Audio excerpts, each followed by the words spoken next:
Mheshimiwa Spika, nianze kwa kushukuru kwa kunialika kuweza kuchangia hoja kwenye hotuba ya Mheshimiwa Waziri Mkuu wa Jamhuri ya Muungano wa Tanzania. Mheshimiwa Spika, katika kuchangia hotuba hii kwa unyenyekevu kabisa, nianze kwa kumshukuru Mwenyezi Mungu ambaye ametuwezesha kuwa hapa jioni hii ya leo. Mheshimiwa Spika, kipekee nimshukuru sana Mheshimiwa Rais Daktari Samia Suluhu Hassan kwa kuona ninafaa kuongoza wizara hii iliyoko chini ya ofisi ya Waziri Mkuu, tawala za mikoa na serikali za mitaa. Mheshimiwa Spika, nimpongeze sana Makamu wa Rais kwa miongozo yake ambayo anatupa, lakini vile vile nimpongeze sana Mheshimiwa Waziri Mkuu Daktari Mwigulu Lameck Nchemba, mbunge, Waziri Mkuu wa Jamhuri ya Muungano wa Tanzania, kwa ajili ya kazi kubwa ambayo anaifanya hapa Tanzania. Mheshimiwa Waziri Mkuu, utakumbuka tulifika kule kwenye jimbo la Lushoto, na wale wana Lushoto wanafahamu kwamba, nawe unafahamu kwamba cheni ichi ulikisema kule bunge kule Lushoto, na kushukuru sana. Mheshimiwa Spika, kipekee ni kupongeza wewe pamoja na viongozi wote wa bunge ambao mnatuendeshea bunge hili kisasa kabisa, na tunaona hali ilivyo hapa. Hata hapa nilipo namuona waziri mkuu hapa akiconcentrate kwenye hili tunalolifanya. Mheshimiwa Spika, nachukua fursa hii pia kusimama mbele ya bunge hili kutoa ufafanuzi wa baadhi ya hoja ambazo ziko pamoja zimeletwa na waheshimiwa wabunge. Lakini kabla ya hapa, ni shukuru kamati ya bunge ya TAMISEMI inayoongozwa na Mheshimiwa Florent Laurent Kiombo, mbunge, kwa maoni na ushauri bora kabisa ambao mmetupatia. Ushauri wenu unatuendeleza vizuri kuweza kutekeleza maelekezo na yote yaliyoko kwenye ilani ya Chama cha Mapinduzi, lakini kwenye dira ya 2050. Mheshimiwa Spika, nawashukuru sana manaibu waziri Dr. Festo John Bugange na Mheshimiwa Jafar Rajab Seif kwa kazi kubwa wanazozifanya. Pia niwashukuru sana Bwana Adolf Ndunguru, katibu mkuu, manaibu katibu wakuu akiwepo Sospita Mtwale, Engineer Rogatus Mativila, Profesa Tumaini Nagu na Bwana Atupele Mwambene, wakuu wa taasisi na wakuu wa idara kutoka ofisi ya Waziri Mkuu TAMISEMI na watumishi wote wa ofisi ya Waziri Mkuu TAMISEMI kwa michango yao mikubwa wanayoitoa.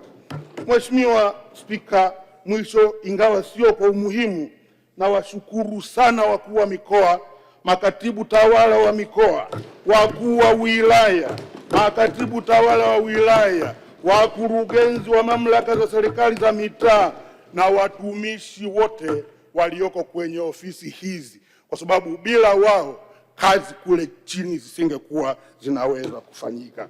Mheshimiwa Spika, niwashukuru wananchi wa Lushoto kwa kunichagua kuwa mwakilishi wao kwenye bunge hili la Jamhuri ya Muungano wa Tanzania.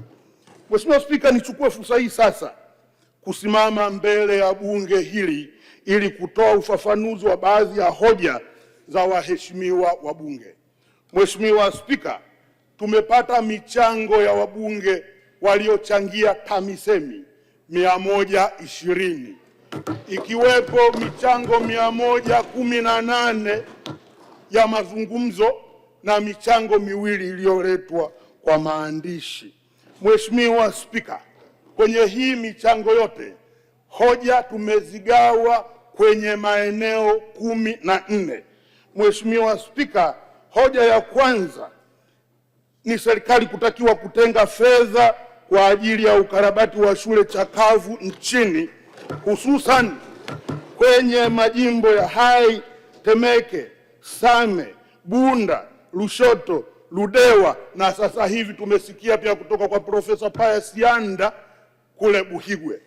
Mheshimiwa Spika, suala la shule chakavu sio kwenye majimbo haya tuliyoyataja peke yake. Suala hili ni kwenye majimbo yote ya Tanzania. Mheshimiwa Spika, sisi kama Ofisi ya Waziri Mkuu, Tawala za Mikoa na Serikali za Mitaa tumeanza mchakato wa kuandaa andiko la mradi unaoitwa Sifa. Mradi huu kirefu chake ni School Infrastructure Facelifting Program. Lengo lake ni kuhakikisha kwamba zile shule zote kongwe za awali, za msingi na sekondari zinafanyiwa ukarabati. Mheshimiwa Spika, tathmini iliyofanyika imebaini ukarabati unahitajika kwenye shule za msingi ikihusisha vyumba vya madarasa 42,716 na nyumba za walimu 31,813. Aidha, kwa upande wa shule za sekondari, Mheshimiwa Spika, inajumuisha vyumba vya madarasa 6,889, nyumba za walimu 3,518 na maktaba 91 pamoja na mabweni 309. Mheshimiwa Spika, serikali imekuwa ikitoa fedha kwa ajili ya kufanya ukarabati kwa awamu, ambapo kati ya mwaka 21-22 hadi 25-26 serikali imetumia shilingi bilioni 237.9 kwa ajili ya ukarabati na ujenzi wa miundombinu mipya ya shule za msingi na sekondari kongwe chakavu nchini. Mheshimiwa Spika, ni washukuru sana Mheshimiwa Kitila Mkumbo Profesa na timu yake kule Wizara ya Mipango kwa kulipokea andiko hili ambalo tumekuja nalo ili liweze kutafutiwa fedha na hatimaye tuanze kuimplement mradi huu kwa nchi nzima. Mheshimiwa Spika, hoja ya pili ilikuwa ni watu wenye ulemavu kutokufikiwa na mikopo ya 10% kwa madai ya kukosekana kwa vikundi vya watu wenye ulemavu. Mheshimiwa Spika, swala hili tumelifanyia kazi kama wizara na tumefika mahali ambapo tumekubali kwamba mtu mmoja mmoja mwenye ulemavu anaweza kuruhusiwa kuchukua mkopo huu ili kuwapa room waweze kunufaika na mikopo hii. Kwa hiyo Mheshimiwa Spika, swala hili limeendelea kufanyiwa kazi na lina solution yake ya namna hiyo. Mheshimiwa Spika, hoja ya tatu ni matumizi ya teknolojia sahihi katika ujenzi wa barabara ili kutumia malighafi zinazopatikana katika maeneo husika. Mheshimiwa Spika, katika kupunguza gharama za ujenzi na kuwa na barabara za wilaya za kutosha zinazopitika, Ofisi ya Waziri Mkuu, Tawala za Mikoa na Serikali za Mitaa kupitia TARURA imekuwa ikitumia teknolojia sahihi na nafuu tunazoziita appropriate technology katika ujenzi wa barabara. Matumizi haya yamewezesha kuboreshwa kwa barabara, yani roads improvement, na kuwezesha maeneo korofi ama bottlenecks kupitika. Matumizi ya teknolojia sahihi ni pamoja na ujenzi wa madaraja ya mawe 501, barabara za mawe kilomita 30.03 na ujenzi wa barabara za zege kilomita 246.77 kwenye maeneo yenye miinuko na yenye kutuamisha maji. Aidha, ili maeneo korofi kupitika kwa ujenzi wa bei nafuu, mikanda ya zege sehemu yanakokanyaga matairi imejengwa sehemu mbalimbali nchini. Tuna mifano ni baadhi ya barabara zinazopita mlima wa Livingstone wilaya ya Mbinga, wilaya ya Nyasa, Ludewa, ili kuendelea kuhakikisha barabara zinapitika mwaka mzima. Nimeendelea kuwaelekeza TARURA, Mheshimiwa Spika, kufanya upembuzi yakinifu ya ujenzi huu wa concrete strips na pia watumie aina ya ujenzi kwenye maeneo mwafaka ya vijijini ambako idadi ya magari ni machache. Matumizi ya teknolojia sahihi yataweza kutumia malighafi zinazopatikana katika maeneo husika, jambo ambalo kimsingi ni faida kwenye ujenzi, lakini pia yatawanufaisha wananchi ambao wanakaa maeneo yale. Mheshimiwa Spika, hoja ya 4 ilikuwa ni serikali kutoa fedha za dharura kwa ajili ya ukarabati wa miundombinu ya barabara zilizoharibiwa na mvua nyingi zinazoendelea kunyesha. Mheshimiwa Spika, bajeti ya TARURA imeendelea kuongezeka kama tulivyoona kwenye hotuba ya Mheshimiwa Waziri Mkuu. Tumetoka bilioni 944 hadi trilioni 1.21 kwa mwaka 26-27, sawa na ongezeko la asilimia 22. Mheshimiwa Spika, ongezeko hili ni jitihada za kutekeleza maelekezo ya Mheshimiwa Daktari Samia Suluhu Hassan, Rais wa Jamhuri ya Muungano wa Tanzania, aliyoyatoa wakati akizindua bunge letu la 13 tarehe 24 Novemba mwaka 2025. Mheshimiwa Spika, pamoja na mafanikio haya ya kupata bajeti hii, serikali imetumia fedha za dharura shilingi bilioni 21.4 kurekebisha miundombinu ya barabara ambazo zimeathiriwa na mvua kwa mwaka 25-26. Aidha, serikali imefanya tathmini ya miundombinu iliyoharibiwa na mvua na tumepata kiasi cha shilingi bilioni 99.636 zinazohitajika kwa ajili ya kurekebisha barabara hizi ambazo zimekatika. Mheshimiwa Spika, bajeti hii tumeendelea kukaa na wenzetu wa Wizara ya Mipango pamoja na wenzetu wa Wizara ya Fedha ili kuhakikisha kwamba angalau ndani ya muda mfupi, Mheshimiwa Spika, fedha hizi zinapatikana ili tuweze kwenda kukwamua hali iliyoko kwenye maeneo yetu, kwenye majimbo yetu. Mheshimiwa Spika.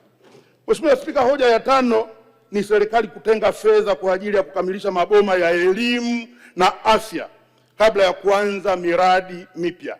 Mheshimiwa Spika, serikali imeendelea kutenga fedha kwa ajili ya ujenzi wa vituo vya afya na zahanati kwenye kata za kimkakati ambazo mwaka 24-25, Mheshimiwa Spika, na mwaka 25-26 serikali ilitoa shilingi bilioni 116.25 kwa ajili ya kujenga na kukamilisha vituo vya afya 202 na zahanati 426. Mheshimiwa Spika, kwa upande wa elimu mwaka 25-26 serikali imetoa shilingi bilioni 22.64 kwa ajili ya ukamilishaji wa maboma 1267 ya miundombinu ya shule za msingi, sekondari, maboma 474 ya vyumba vya madarasa za shule ya msingi, maboma 330 vyumba vya madarasa vya sekondari, mabweni 130 na maboma 333 ya vyumba vya madarasa. Mheshimiwa Spika, serikali itaendelea kutenga fedha kupitia vyanzo mbalimbali kwa ajili ya kukamilisha maboma katika vituo vya kutolea huduma za afya na elimu.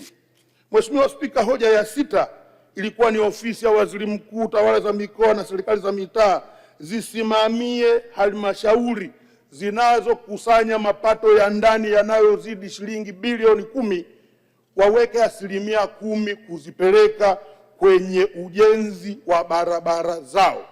Mheshimiwa Spika, ofisi ya Waziri Mkuu, tawala za mikoa na serikali za mitaa imeendelea kuzisimamia halmashauri zenye mapato makubwa kutenga 10% kwa ajili ya kuchangia utekelezaji wa miradi ya barabara.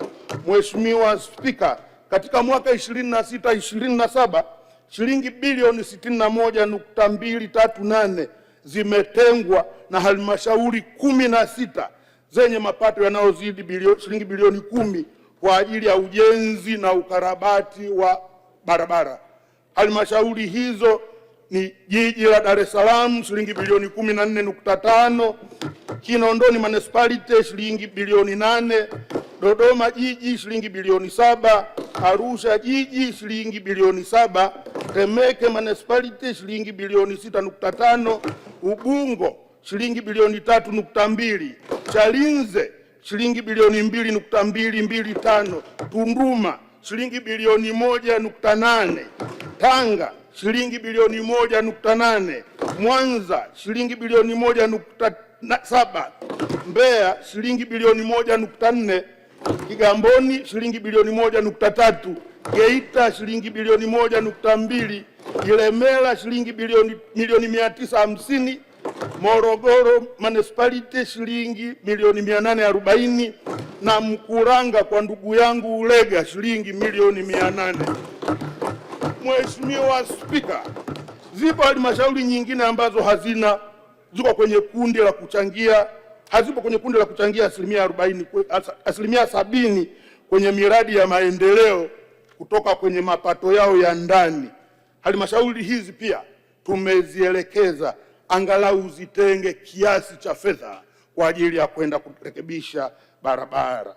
Mheshimiwa Spika, hoja ya 7 ilikuwa ni ofisi ya Waziri Mkuu, tawala za mikoa na serikali za mitaa ifanye tathmini ya miradi ya TACTIC kwenye majiji na miji kujua kwa nini miradi inachelewa kukamilika na lini itakamilika. Mheshimiwa Spika, utekelezaji wa miradi ya TACTIC unatekelezwa kwenye miji 45. Mheshimiwa Spika, miradi hii imegawanyika katika makundi matatu. Kundi la kwanza lina miji 12, kundi la pili lina miji 15 na kundi la tatu lina miji 18. Awamu za miji hiyo ni kama ifuatavyo. Kundi la kwanza lina halmashauri za majiji ya Arusha, Mwanza, Dodoma na Mbeya, manispaa za Kigoma, Ujiji, Ilemela, Geita, Morogoro, Songea, Sumbawanga, Tabora na Kahama. Kundi la pili, Mheshimiwa Spika, ni jiji la Tanga, manispaa za Mtwara, Bukoba, Iringa, Kibaha, Lindi, Moshi, Mpanda, Musoma, Singida, Shinyanga na mji wa Babati, Bariadi, Korogwe na Njombe. Na kundi la tatu, Mheshimiwa Spika, ni miji ya Bunda, Handeni, Ifakara, Kasulu, Kondoa, Mafinga, Makambako, Masasi, Mbinga, Mbulu, Nanyamba, Newala, Nzega, Tarime, Tunduma, Bagamoyo na wilaya za Chato na Mbozi. Mheshimiwa Spika, maendeleo ya utekelezaji wa miradi hii iko katika hatua zifuatazo. 1. Kwenye miji 12 ya kwanza, miradi ya barabara katika miji hiyo imekamilika, na miradi isiyo ya barabara utekelezaji wake unaendelea na umefikia asilimia 98. Mheshimiwa Spika, miradi ya kundi la pili yenye miji 15 utekelezaji wake upo asilimia 30, na miradi ya kundi la tatu ambao utekelezaji wake haujaanza lakini usanifu umekamilika na tuko tayari kwa kutangaza tenda za zabuni ili kazi hizi ziweze kuanza. Aidha, serikali itaendelea na usimamizi wa mradi huu hadi kukamilika kwake ili wananchi wapate manufaa yanayokusudiwa. Mheshimiwa Spika, hoja ya 8 ni serikali iweke mkakati wa matumizi ya fedha za BAKAA ambazo zinatakiwa kutumika ndani ya miezi 6 kwa mwaka mpya wa fedha, ambapo matumizi ya fedha hizi hufanyika bila kuzingatia ubora wa miradi inayotekelezwa. Mheshimiwa Spika, serikali imeendelea kuhakikisha kwamba fedha za BAKAA zinatumika kwa mujibu wa sheria ya bajeti sura 439 na kanuni zake, ambazo fedha hizo zinatakiwa zitumike ndani ya miezi 6. Mheshimiwa Spika, pengine tunaweza kuulizwa kwa nini tunavuka na fedha nyingi wakati mwingine za BAKAA. Fedha hizi ziko kwenye miradi ambayo mingine imeletwa na wabia wa maendeleo. Kwa hiyo inapokuja ili tuweze kukamilisha ile miradi, wakati mwingine inakuja kwa kuchelewa. Kwa hiyo lazima tuvuke nazo kwenye mwaka unaofuata. Sisi kazi yetu kubwa kama ofisi ya Waziri Mkuu, tawala za mikoa na serikali za mitaa, Mheshimiwa Spika, ni kuhakikisha kwamba tunazingatia sura 439 ya bajeti ambayo inatuelekeza kwamba fedha hizi zitumike ndani ya miezi 6. Mheshimiwa Spika, hoja ya 9 imeitaka ofisi ya Waziri Mkuu, tawala za mikoa na serikali za mitaa kuweka utaratibu wa kufanya ufuatiliaji katika halmashauri nchini ili kuona uhalisia wa fedha zinazopelekwa na zinavyotumika katika miradi mbalimbali ya maendeleo. Mheshimiwa Spika, serikali inaendelea kuimarisha mifumo ya usimamizi na ufuatiliaji wa maendeleo katika miradi ya maendeleo katika ngazi ya wizara, mikoa, wilaya na halmashauri. Mheshimiwa Spika, katika kutekeleza hili, serikali imeboresha miundombinu kwa kuanzisha idara ya ufuatiliaji, usimamizi na ukaguzi pamoja na vitengo vya ufuatiliaji na tathmini katika ngazi za mikoa na halmashauri ili kuviwezesha kwa kuvipatia watumishi rasilimali fedha na vitendea kazi ikiwemo magari kwa ajili ya usimamizi na ufuatiliaji wa miradi hii. Mheshimiwa Spika, aidha serikali imeendelea kuimarisha vitengo vya ukaguzi wa ndani pamoja na kujenga mifumo ya tehama ikiwepo integrated monitoring and evaluation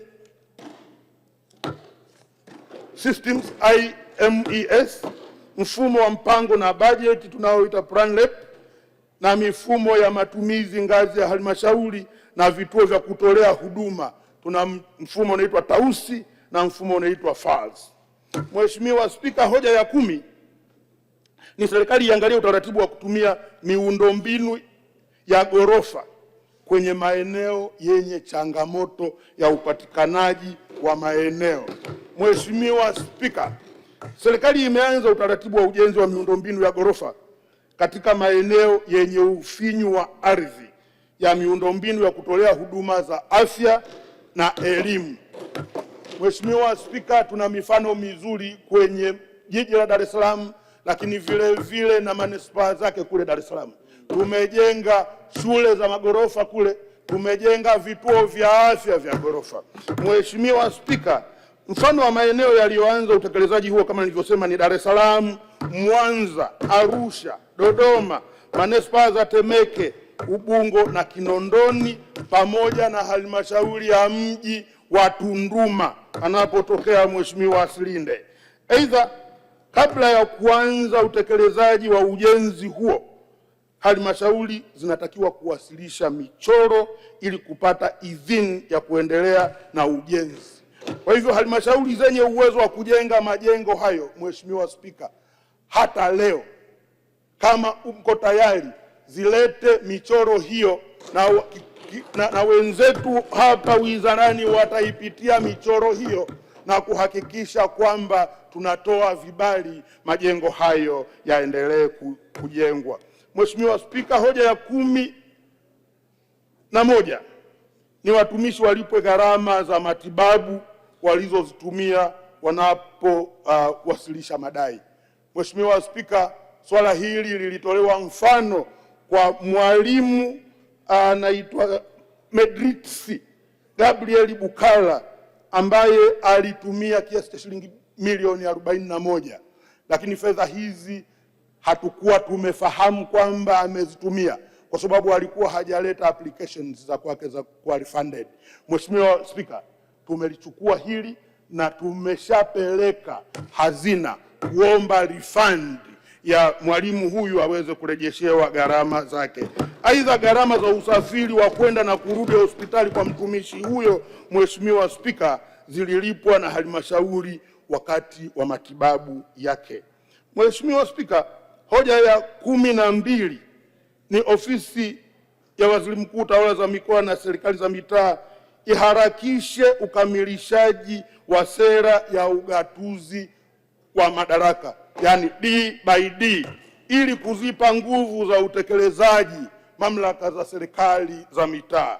Mheshimiwa Spika, Ofisi ya Waziri Mkuu, Tawala za Mikoa na Serikali za Mitaa ilifanya tathmini ya utekelezaji wa tamko la kisera la maboresho ya serikali za mitaa la mwaka 1998.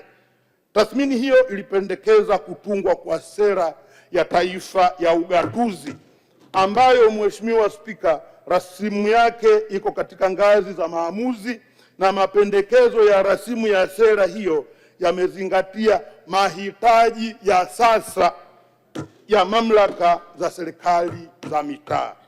Mheshimiwa Spika, hoja ya 13 ni kuhakikisha hakuna uchelewaji wa kutoa vibali vya matumizi ya fedha kwa ajili ya miradi ya maendeleo, na pia kwamba Ofisi ya Waziri Mkuu, Tawala za Mikoa na Serikali za Mitaa izisimamie mamlaka za serikali za mitaa kutoa vibali vya matumizi ya fedha.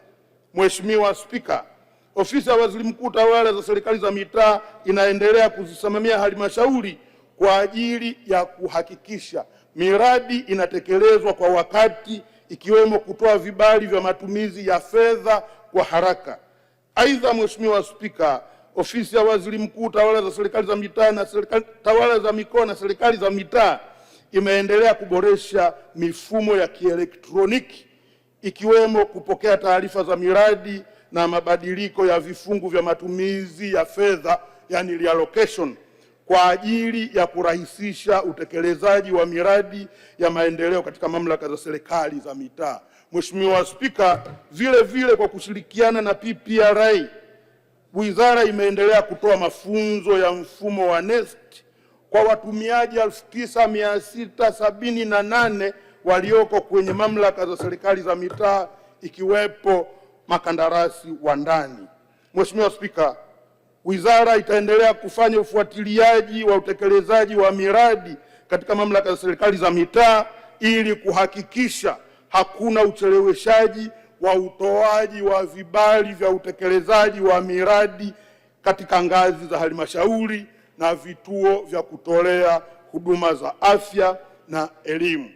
Mheshimiwa Spika, hoja ya mwisho, hoja namba 14, ni kuitaka Ofisi ya Waziri Mkuu, Tawala za Mikoa na Serikali za Mitaa kuwaelekeza mamlaka za serikali za mitaa kupanga ratiba ya vikao vya kamati ya fedha pamoja na mabaraza ya halmashauri kufanyika siku za Jumamosi au siku yenye nafasi watakayokubaliana na mbunge husika, na pia kuwataka wakurugenzi kutoa taarifa za miradi ya maendeleo, taarifa ya fedha za miradi ya maendeleo inayokwenda kule kwenye halmashauri kwa waheshimiwa wabunge ambao ndio wanaohangaika kuzitafuta hizi fedha humu bungeni.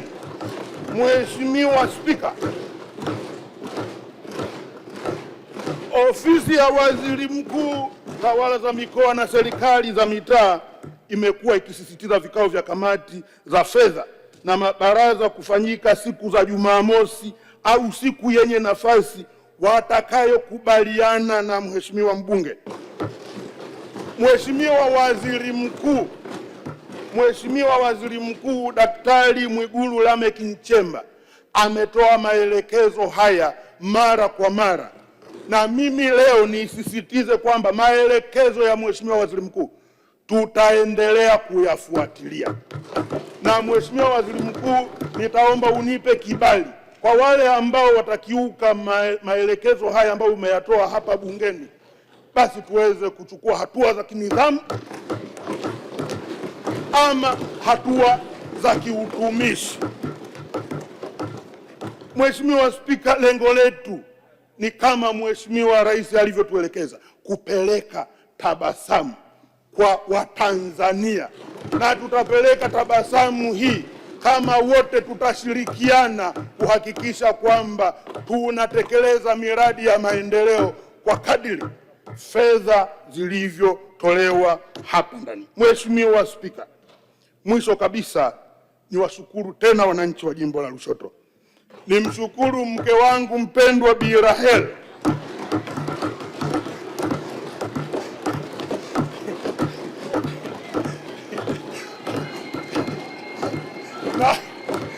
Mheshimiwa Spika, na watoto wangu Silas, Steve, Robinson, Rodney na mjukuu wangu Welsi.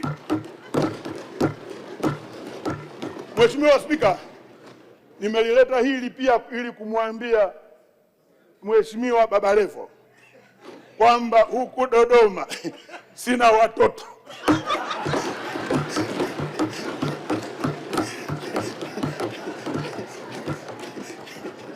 Watoto wangu na mke wangu wako pale Dar es Salaam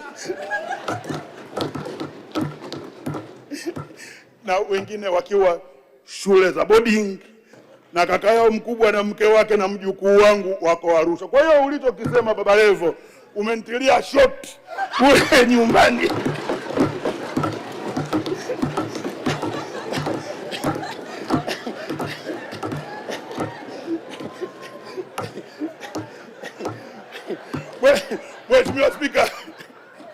Mheshimiwa Spika, baada ya kusema haya naomba kuchangia hoja. Asante sana Mheshimiwa Spika.